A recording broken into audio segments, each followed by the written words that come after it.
She was standing in the kitchen doorway, arms crossed. That particular smile she used when she was certain she had already won. She had been listing my failures for 20 minutes.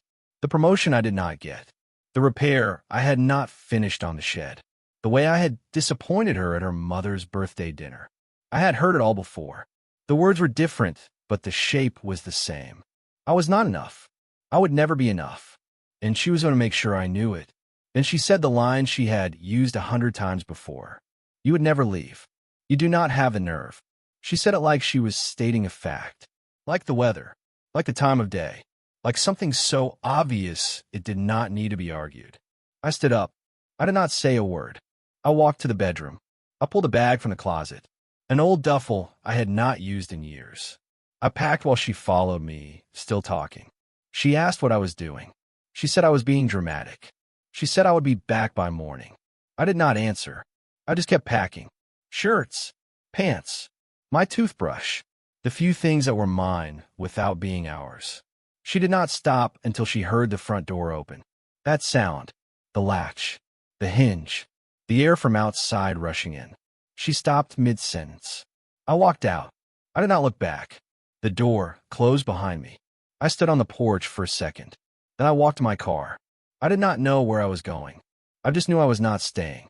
She had spent years assuming I would never leave. That was her mistake, not mine. I met Claire when I was 24. She was funny, confident.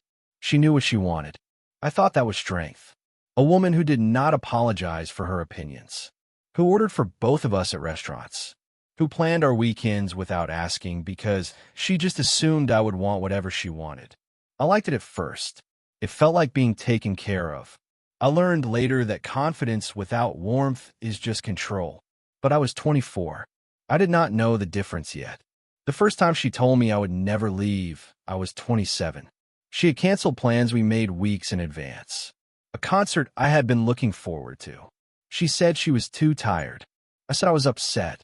She looked at me from the couch, and she said exactly what she thought. You're not going anywhere. I stayed. I sat down next to her and watched TV and pretended I was not angry. That was the lesson she learned that night. Not that I loved her, that I would tolerate her, that I would swallow my disappointment and sit next to her on the couch and act like everything was fine. She learned that lesson well. She spent the next 12 years teaching it to me again and again. The years blurred after that. Each fight followed the same shape. She would push. I would push back weakly. She would escalate. I would go quiet. She would declare victory. I would sleep on the couch. The next morning she would act like nothing happened. She would make coffee. She would ask what I wanted for dinner. She would talk about her day like the night before it had been a dream we both agreed not to mention. I learned to match that energy. Not forgiveness, just exhaustion. The kind of tired that sits in your bones. The kind that makes you stop fighting because fighting takes energy you do not have. My friends noticed. They asked why I stayed.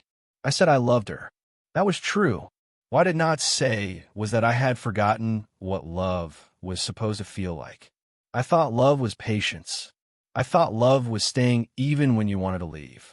I thought love was swallowing your pride and your anger and your disappointment because that was what you did for someone you made a vow to. I did not know that love was not supposed to feel like a job. I did not know that love was not supposed to require you to disappear. I did not know that the quiet I had been practicing for years was not peace. It was just the absence of fighting. And absence is not the same thing as safety. Claire had spent 12 years testing how much I would take. She pushed a little further every year. A little more dismissive. A little more cruel. A little more certain that I would never leave because I had never left before. She mistook my silence for permission. She mistook my exhaustion for agreement. She mistook my presence for proof that she could do anything and I would stay. She was wrong about all of it. I just did not know that yet. I was still sitting on the couch, still swallowing my disappointment, still telling myself that this was what love looked like when you were a grown-up. I was 39 years old, and I had spent 12 years learning to be quiet. It would take me 20 minutes to learn how to pack a bag, but I had to hear the line one more time first. I had to hear her say I would never leave. I needed her to say it so I could prove her wrong. That is what the years before the bag taught me. Not how to stay, how to wait for the right moment to go. Marcus took me to coffee after a bad fight. Claire had called me useless in front of her sister. At dinner, at a restaurant, with other people at nearby tables. I had laughed it off, made a joke about myself, changed the subject. Marcus asked why I laughed. I said it was just how she was. He looked at me for a long time. Then he said, "That is not how she is. That is how she treats you." I did not have an answer. I sat there with my coffee, and I realized Marcus was seeing something I had been refusing to see for years. The difference between someone's nature and someone's behavior. Claire was not a cruel person in general. She was cruel to me. There was a difference, and I had been pretending there was not. I started noticing the pattern after that conversation. Not the fights themselves, the shape of them. Claire would criticize something small. The way I loaded the dishwasher, the way I talked to her mother, the way I breathed too loud when I was falling asleep. I would defend. She would escalate. I would stop defending because defending made it worse. Then she would say something cutting and final. Something designed to end the argument by making me feel too small to continue. Often it was the same line. "You would never leave." She said it like a fact, like the weather, like something everyone knew. She did not say it because she was afraid I would leave. She said it because she was certain I would not. I began to realize she was not stating an observation. She was issuing a challenge, a dare, a test. And every time I stayed, I proved her right. Not because I loved her, because I was afraid to find out who I was without her. I had spent 12 years being her husband. I had spent 12 years absorbing her criticism and laughing off her insults and sleeping on the couch after every fight. I did not know how to be anything else. The thought of leaving was not just scary because of the logistics. The apartment, the money, the divorce. It was scary because I did not know who I would be on the other side. I had built my entire adult identity around being the person who stayed, who tolerated, who absorbed, who laughed it off and changed the subject and pretended everything was fine. If I left, I would have to admit that none of that was strength. It was fear. Fear of being alone. Fear of being the bad guy. Fear of finding out that she was right about me all along. Marcus asked me once if I thought Claire was capable of changing. I said I did not know. He asked if I was capable of changing. I said yes. He asked why I was waiting for her to go first. I did not have an answer for that either. I sat in that coffee shop, and I realized I had been waiting for Claire to become a different person. Someone who did not need to tear me down to feel tall. Someone who did not need to say I would never leave because she knew I chose to stay. That person was not coming. She had been gone for years. Maybe she had never existed. Maybe the funny, confident woman I met when I was 24 was just the first version of Claire. And every version after that had been harder, sharper, more certain that her comfort mattered more than my presence. I asked myself if Claire was cruel because she believed I would never leave, or if she needed me to stay so she never had to face what she had become. I think it was both. I think she needed me to stay because my presence was proof that she was not as bad as she feared. If I left, she would have to look at herself. And looking at yourself is harder than criticizing someone else. So she kept me there, with her words, with her challenges. With that line, she said like a prayer, "You would never leave." She was not telling me something about myself. She was telling herself something she needed to believe. And I had been helping her believe it for 12 years by staying quiet and staying put. I was going to change. I just did not know when. I did not know that the answer was 20 minutes. 20 minutes from the kitchen doorway to the front door. That was all the time it would take to prove her wrong. 12 years of her testing me. 20 minutes to end it. I wish I had done it sooner. But I did it. That is the part one hold on to now. Not the years I lost. The second I stopped losing more. I tried to leave once before. Year 8. I packed a bag on a Tuesday. I do not remember what the fight was about. They all blurred together after a while. But I remember packing the bag. A different bag than the one I would use later. A backpack I had from college. I put clothes in it.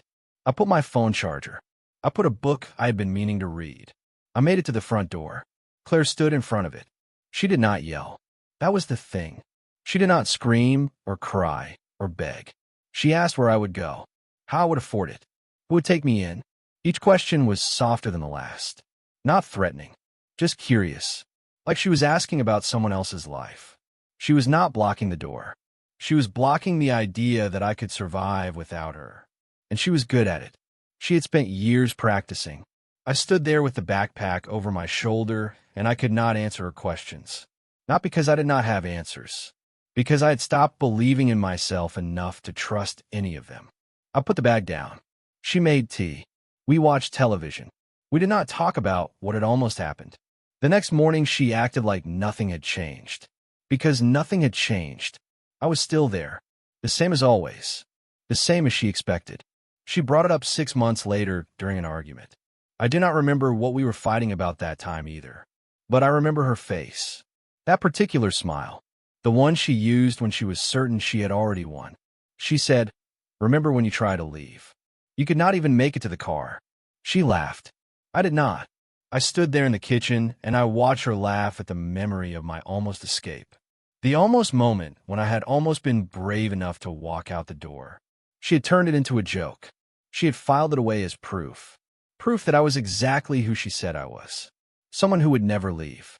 Someone who would pack a bag and stand at the door and then put the bag down and make tea and watch television like a good husband should. That was when I understood. My attempt had not scared her. It had amused her. She had watched me fold and she had enjoyed it. Not because she was cruel in the way people think of cruelty. Not yelling or hitting or breaking things. But because she needed me to be weak. She needed me to stay. And every time I chose to stay, she felt vindicated. Her entire sense of herself depended on my inability to walk away. If I ever left, she would have to face what she had become. And she would rather laugh at me than look at herself. I knew that now. I knew it, and I still stayed. For 4 more years. For more years of that same line. You would never leave. For more years of her testing me and me proving her right. I did not know why I waited so long. Fear. Habit. The hope that things might get better. The same hope that had kept me there since year 1. But I knew something now that I had not known during that first attempt. I knew that she would never change. I knew that she would keep laughing at me. I knew that every day I stayed was another piece of evidence she would use to keep me there. The only way to stop being the punchline was to stop being in the room. I just had to wait for the right moment. I had to wait for her to say the line one more time. And then I had to do what I could not do in year 8. I had to make it to the car. The fight that ended things started small. That is how they always started. Small. A forgotten grocery item. A dish left in the sink. A word she did not like the sound of. This time it was milk. I forgot to buy milk. Claire asked why. I said I had a lot on my mind. She asked what could possibly be on my mind that was more important than her needs. I said I was tired. She asked if I was tired of her. I said I was tired of fighting. That was the wrong answer. That was always the wrong answer. She followed me from the kitchen to the living room to the bedroom. Each room she found something new to criticize. The way I walked. The way I breathed. The way I had never been enough. Not just that night. Ever. She listed 12 years of failures in 12 minutes. The promotion I did not get when I was 29. The vacation I planned poorly when I was 31. The way I looked at her sister's husband like I wished I was him. I did not remember looking at anyone. But she remembered. She remembered everything. She had been keeping a list in her head for 12 years. And she was reading it to me now, standing in the doorway of our bedroom. Arms crossed. That smile. I sat on the edge of the bed. I was not angry anymore.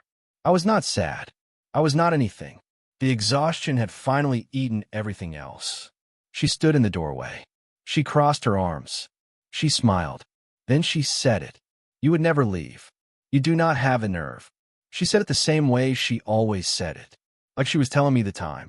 Like she was reminding me of something I already knew. I stood up. Not because I suddenly had nerve. Not because I had been planning this moment. Because something in me broke. Not broke like a bone. Broke like a dam. 12 years of holding back. 12 years of swallowing my anger and my disappointment and my hope that things would get better. 12 years of sitting on the edge of beds while she stood in doorways and told me who I was. The dam broke. Not into anger. Into silence. A different kind of silence. Not the silence of exhaustion. The silence of decision. I stood up and I did not say a word. I walked to the closet. I pulled down the duffel. The same one I had used in year 8. The one I had put down when she asked where I would go. I was not going to put it down this time. I did not know where I was going. I did not care. Anywhere was better than standing in that doorway one more time. Anywhere was better than hearing that line again. You would never leave. She had been saying it for 12 years. She was about to find out how wrong she was. And I was not going to warn her. I was just going to pack. I was just going to walk. I was just going to let the door close behind me and see if she noticed before the sound stopped ringing. That was the question I asked myself as I pulled clothes from the closet. Does the person who always pushes even notice when the person who always stays finally stops? I did not know the answer, but I was about to find out. Her voice followed me into the closet. She was still talking, still listing my failures, still certain that I would stop packing and sit back down on the bed like I always did. She had no idea that this time was different. She had no idea that she had finally killed whatever was keeping me there. The hope, the guilt, the fear, all of it gone. Just the sound of the zipper on the duffel. Just the weight of the bag in my hand. Just the door. Waiting. I walked to the closet. Claire followed. She was still talking. Something about how I would regret this. Something about how I had nowhere to go. Something about how my friend were tired of me and my family did not want me, and I would be alone in a studio apartment eating takeout and wishing I had stayed. I pulled a duffel bag from the top shelf. The old duffel.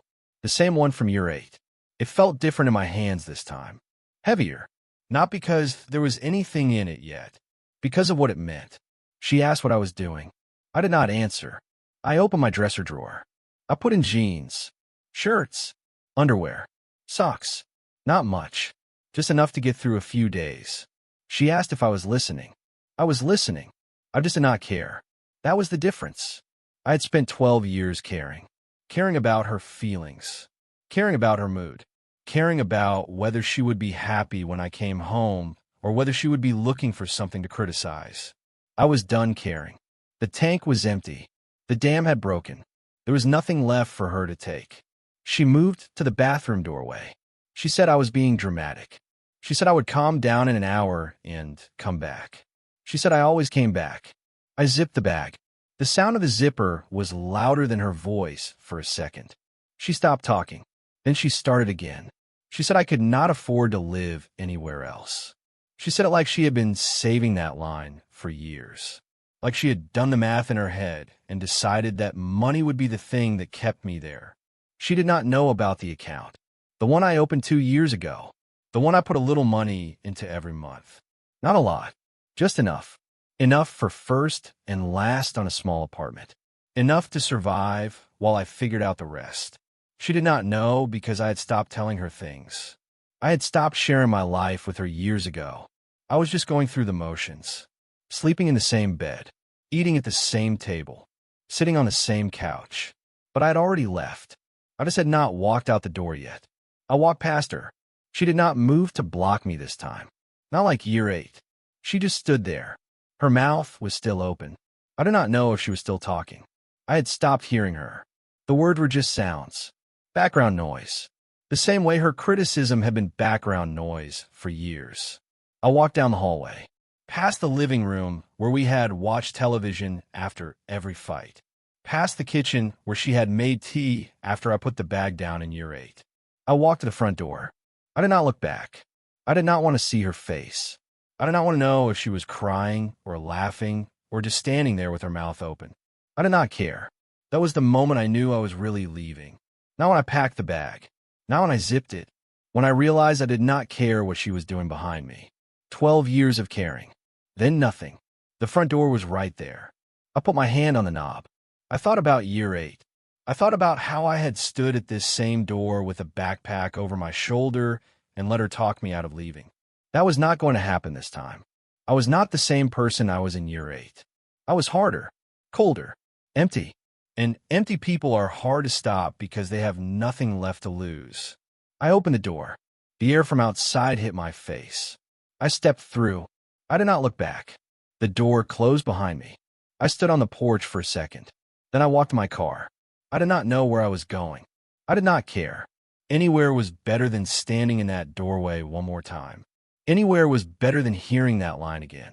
You would never leave. I was leaving. Right now. While she was still standing in the hallway with her mouth open. While she was still processing what was happening. I was already in the car. I was already pulling out of the driveway. I was already gone. She would figure it out eventually. Or she would not. Either way, I would be far enough away to not care. That was the plan. That was the only plan. Drive. Do not look back. Do not answer the phone. Do not let her talk me into coming home. I had been saving money for 2 years. I had been preparing for this moment without even knowing it. My body knew before my mind did. My body had been packing that bag every day for 2 years. I just needed her to say the line one more time. She said it. I left. The rest was just driving. I opened the front door. Claire was behind me. She said my name. Not like she was angry. Like she was confused. Like a program that had encountered an error and did not know how to process the input. She said my name again. The same way she had said it 1,000 times before. But this time it did not sound like a command. It sounded like a question, like she was asking for something she had never needed to ask for before. I turned around. I looked at her. She was standing in the hallway with her arms still crossed. But her face was different. The smile was gone. The confidence was gone. She looked like someone who had just realized they had been wrong about something fundamental, something they had built their whole life on. I wanted to say something cutting, something that would make her feel what I had felt for years. Something that would land like her words had landed on me. But there was nothing left. The desire to hurt her had burned out somewhere between the closet and the door. I did not want to hurt her. I did not want to help her. I did not want anything from her at all. That was the strangest part. 12 years of wanting her to change. To see me. To love me the way I needed to be loved. And now I did not care if she ever figured any of it out. I said, "You were wrong." Then I walked out. I did not slam the door. I just closed it. The latch clicked. I stood on the porch for a second. The air was cold. I had not grabbed a jacket. I did not go back inside.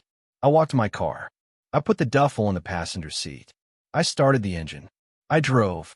I drove to Marcus's house. He opened the door. He saw the bag. He saw my face. He did not ask questions. He did not say, "I told you so." He did not try to make me feel better. He just stepped aside. I walked in. He pointed to the couch. I sat down. He went to the kitchen and came back with a beer. He handed it to me. He sat down in the chair across from me. We did not talk. I drank the beer. I stared at the wall. I did not cry. I did not call her. My phone buzzed in my pocket. I did not look at it. Marcus did not ask who it was. He just sat there. That was why I came to his house. He knew. He had known for years. He had seen the look on my face before he ever saw the bag. I slept on his couch for 3 weeks. I went to work. I came back. I ate what he put in front of me. I did not cry. I did not call her. I did not look at her texts. I just lay there in the dark every night and waited to feel something other than tired. The numbness was heavy. It sat on my chest like something alive. I did not know if it was protecting me or suffocating me. Maybe both. Maybe numbness is just what happens when your feelings get tired of being ignored. They stop showing up. They leave you alone in the dark with nothing but the sound of your own breathing and the weight of a duffel bag that still smells like her closet. I did not know how long it would take for the numbness to fade.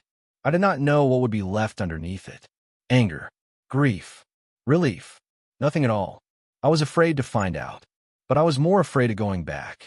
So I stayed on the couch. I stayed in the dark. I stayed quiet. And I waited. Am over at where silence ends. Subscribe if any of this sound familiar. 3 weeks. 21 nights. 21 mornings of waking up on a couch that was not mine.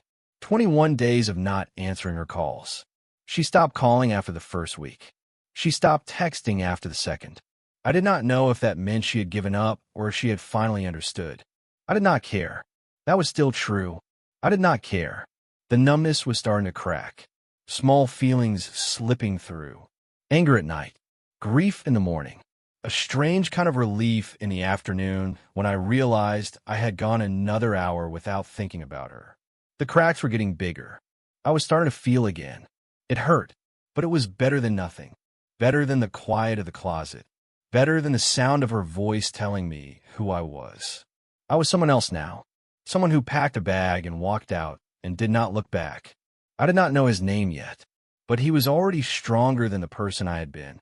He had to be. He survived the door. He survived the driveway. He survived 3 weeks on a couch waiting to feel something. That was enough for now. That was more than enough. Claire called me 17 times the first night. I did not answer. The phone buzzed on the coffee table. Marcus looked at it. I looked at it. Neither of us said anything. It buzzed again. I turned it face down. She called 12 times the second day. I let every call go to voicemail. I did not listen to the messages. I did not need to hear what she had to say. I already knew. She would be angry. Then she would be sweet. Then she would be cruel again. The pattern was predictable. The only thing unpredictable was whether I would answer. I answered on the third day. Not because I wanted to talk. Because I wanted to hear if she understood. If 12 years of pushing me had finally taught her something about what she had done. I picked up. She said, "Are you done now? Not are you okay? Not I am sorry. Not I've been thinking about what I said. Are you done now?" Like I was having a tantrum. Like I was a child who had run away from home and would come back when I got hungry. I said I was not coming back. She laughed. That same laugh from the argument 6 months ago. The laugh she used when she remembered me standing at the door with a backpack. The laugh that said she had already won because she had already decided how the story ended. She said I would be back within a week. I said I would not. She asked where I would go. I said I had already gone. She said I was being ridiculous. I said she had been cruel for 12 years, and I was done pretending it was love. She went silent. I could hear her breathing. I could hear her deciding what to say next. The cruelty, the sweetness, the manipulation. I waited to see which one she would choose. She chose cruelty. She said I would never find anyone who loved me like she did. I thought about that, about all the ways she had shown me love. The criticism, the control, the way she made me feel small so she could feel tall, the way she laughed at my pain, the way she called my attempts to leave a joke. I said that was the best news she had ever given me. I hung up. I blocked her number. I did not hesitate. I did not second guess. I just pressed block and put the phone down. Marcus looked at me from the kitchen. He asked if I was okay. I said I was not okay, but I was not going back. He nodded. He went back to making coffee. I sat on the couch and I thought about that phone call, about the silence on her end when I told her she had been cruel, about the way she could not apologize even when her marriage was ending, even when the person she was supposed to love was on the phone telling her she had hurt him. She still could not say she was sorry. She could only say I would never find anyone like her. She was right about that. I would never find anyone who loved me the way she did, because the way she loved me was not love. It was ownership. It was control. It was the certainty that I would never leave. And I had just proven her wrong. Not with a speech. Not with a fight. With a phone call. With a block. With a silence she could not fill. She had spent 12 years telling me who I was. I spent 3 minutes telling her she was wrong. Then I hung up. That was the end of the conversation. That was the end of the marriage. That was the end of the person I had been. I sat on Marcus's couch, and I waited to feel something about that. Relief. Grief. Fear. I felt none of it. Just the quiet of a phone that was not going to ring anymore. Just the weight of a decision I had made 3 days ago when I walked out the door. The phone call was just confirmation. Confirmation that she would never change. Confirmation that I had made the right choice. Confirmation that the person who answered the phone was not the same person who had packed a bag in year 8. That person was gone. That person had been gone for a long time. I just finally stopped pretending he was still there. Claire showed up at Marcus's house 4 days later. I heard a car pull into the driveway. I looked out the window. It was her car. She got out. She walked to the front door. She knocked. Marcus answered. He stood in the doorway with his arms crossed. He did not invite her in. She asked to speak to me. Marcus turned around. He asked if I wanted to speak to her. I said no from the couch. I did not get up. I did not walk to the door. I just said no. She heard me. I know she heard me because her voice changed. She started crying. I had not heard her cry in years. She did not cry during fights. She got sharper, louder, more certain. The crying was new. It was also not my problem anymore. I sat on the couch, and I listened to her cry on Marcus's porch, and I felt nothing. Not satisfaction, not guilt, nothing. The numbness was still there. The same numbness that had carried me from the closet to the door, to the driveway, to this couch. It was still holding me. I did not know if that was good or bad. I just knew I was not going to open the door.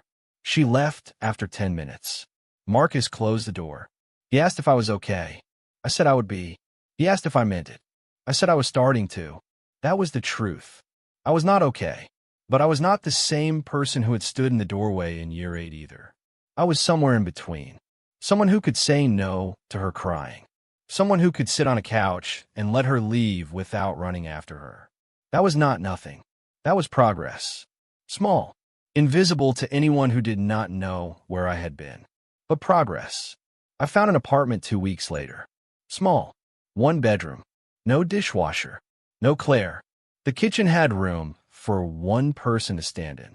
The bedroom had a closet half the size of the one I had left. I did not care. I bought a bed from a store that delivered. I bought a chair from a thrift shop. I bought a coffee maker. The cheapest one they had. I sat on the floor the first night and drank coffee from a mug I had bought that morning. It was quiet. No television. No voice listing my failures.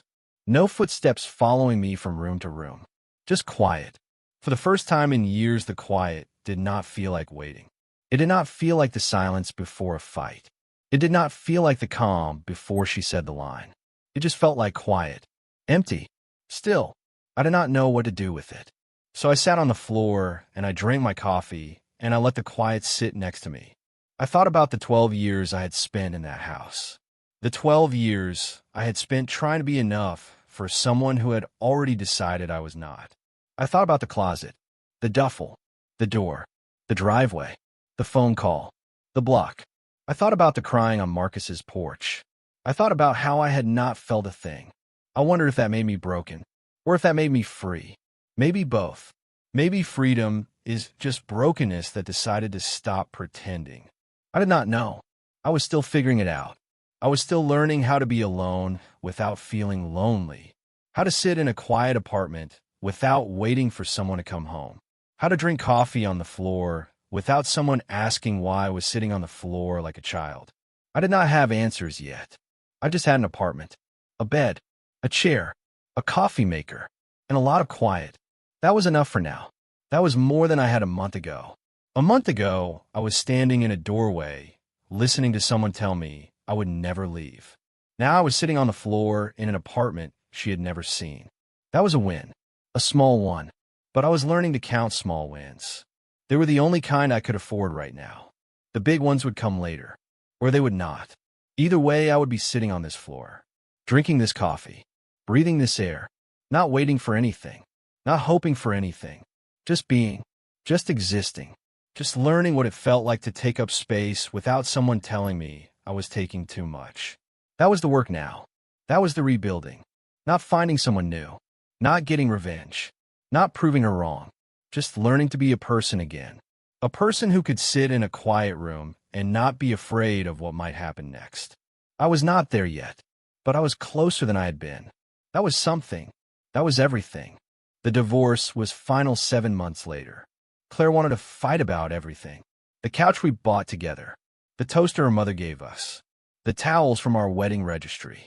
She wanted to argue about who got what, like the things in that house still meant something. I let her take whatever she asked for. None of it mattered. The couch was just a couch. The toaster was just a toaster. The towels would get stained or lost or thrown away. The only thing I wanted was already gone. And I was the one who had taken it. My presence. My patience. My willingness to stay. I had walked out that door with the only thing that mattered. She could have the rest. I had been on 3 dates since the divorce. None of them went anywhere. The first one was fine. We had coffee. We talked about our jobs. She asked why my marriage ended. I told her the short version. She said I seemed sad. I said I was not sad. I was still figuring things out. She did not call back. The second one was better. We went for a walk. She laughed at my jokes. I laughed at hers. At the end of the night, she asked for my number. I gave it to her. She texted me the next day. I did not text back. I do not know why. I just was not ready. The third one was a friend of a friend. She was kind. She was pretty. She asked me what I wanted. I said I did not know. She said that was honest. She said she was looking for someone who knew what he wanted. I said I understood. That was the last one. I have not tried again. That is fine. I am learning to be alone without treating it as a punishment. For 12 years, I was alone in a house with someone else. Now I am alone in an apartment by myself. The difference is I am not waiting for anyone to come home. I'm just here, eating what I want, watching what I want, sleeping when I want. It is strange. It is lonely sometimes, but it is mine. Claire married someone else within a year. A friend told me, said she saw it on social media. A small ceremony, a beach. The new husband was someone she worked with. I said I hope she was happy. I'm in it, not because I am generous, because her happiness is not my business anymore. I spent 12 years trying to make her happy, trying to figure out what she wanted, trying to be enough so she would stop telling me I was not. That is over now. She can be happy with someone else, or she can be miserable. Either way, it does not involve me. That is the best part of being done, not the freedom, the indifference. The moment you realize you do not care anymore, not as an act, not as a performance, just genuinely not caring. That took me longer than the divorce, longer than the apartment, longer than the 3 dates that went nowhere. But I got there. I do not care if she is happy. I do not care if she is sad. I just do not care. That is not cruelty. That is survival. Sometimes I think about that night. The bag, the doorway, the sound of the door closing behind me. I used to wonder if I should have left sooner. If I had wasted years, I could have spent being happy somewhere else. Now I just wonder why I ever stayed. The answer does not matter. The leaving does. The leaving is the only thing that changed anything. The years before were just practice. Practice for the moment when I finally stopped being the person who stayed and became the person who walked out. I used to be ashamed of how long it took me. Now I'm just glad I did it all. Some people never do. Some people stand in doorways for 40 years, 50 years, their whole lives. I only stood there for 12. That is not a victory, but it is not a defeat either. It is just a fact, like the bag in the closet, like the apartment with no dishwasher, like the quiet that does not scare me anymore. I still have a bag, the duffel, the same one I pulled from the closet in year 8, the same one I packed in the bedroom while she followed me from room to room. I keep it in the closet of my apartment, empty, just in case. Not because I need to leave again, because I never want to forget that I can, that I am capable of walking out, that I am not trapped anywhere I do not choose to be. The bag is a reminder, not of her, of me, of the person I became on that night. The person who packed a bag while someone told him he would never leave. He left. He is still leaving. Every day he wakes up in that apartment, he leaves a little more. He leaves the guilt. He leaves the fear. He leaves the person he was before. The bag is empty, but it is not forgotten, and neither am I. I'm over at where silence ends. When did you realize that staying was doing more damage than leaving ever could?